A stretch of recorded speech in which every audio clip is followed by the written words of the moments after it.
So then, United Nations Secretary-General Antonio Guterres says Palestinians in Gaza are enduring what may be the cruelest phase of this cruel conflict. He's warned more people will die if desperately needed food assistance is not delivered soon. Israel has allowed some aid trucks into Gaza since partially reopening crossings into the Strip 2 days ago, but rights groups say that's just a drop in the bucket compared to what's needed to curb the widespread starvation. And none of that aid has made it to the north of the Strip anyway. All the aid authorized until now amounts to a teaspoon of aid when a flood of assistance is required. The needs are massive and the obstacles are staggering. Strict quotas are being imposed on the goods we distribute, along with unnecessary delay procedures. Other essentials, including fuel, shelter, cooking gas, and water purification supplies, are prohibited. Gaza also desperately needs medical supplies to treat thousands of wounded. Many who make it to hospital can't be guaranteed adequate treatment. And all of this is going on while Israeli forces continue to target and attack Palestinians right across Gaza. More than 53 Palestinians have been killed in strikes since early on Friday. We'll have more from Gaza shortly, but first, Gabriel Elizondo reports from the United Nations. The Secretary General giving very stark words, saying families are being starved in Gaza and being denied the very basics, all while the world is watching in real time.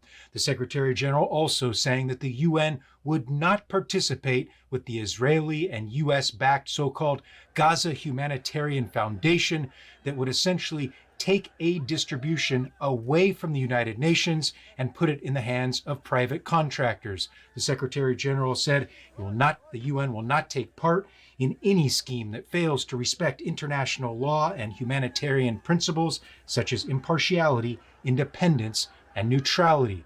The Secretary General also saying that the UN has 160,000 pallets of food, enough to fill 9,000 trucks ready to be sent in to Gaza if Israel would approve it. He said Israel is still blocking things such as fuel, shelter, cooking gas, and water purification supplies, all things the UN wants to get into Gaza to those that need it the most, but the Secretary General saying Israel continues to prohibit it. Lastly, the Secretary General again saying and reminding Israel that it, as the occupying power, is bound under humanitarian and international law to provide aid to the people that it's occupying, something that Israel has not been doing. Gabriel Elizondo, Al Jazeera at the United Nations in New York. Let's get the latest live from Gaza City. Hani Mahmoud joins us from there. So, Hani, this is the thing, isn't it? Just a short, very short distance from where people are hungry and starving. There is tons and tons and tons of food just standing by.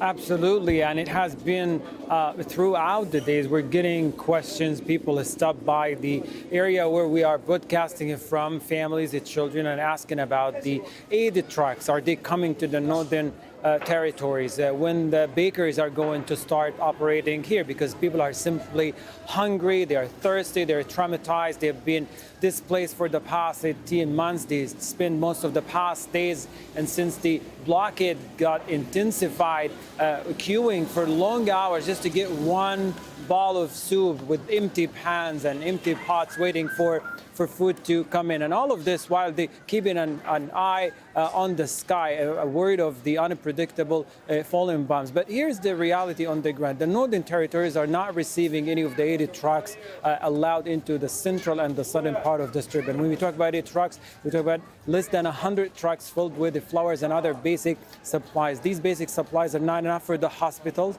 are not enough to feed hungry population, been hungry for the past 18 months or so since the genocide started, and this has made it very worse. And just in the past couple of weeks, we've seen already many of the cases, malnourished cases in hospitals. We've seen hospitals unable to operate properly now due to the lack of medical supplies. We've seen children dying inside the hospital due to the lack of antibiotics that had been available.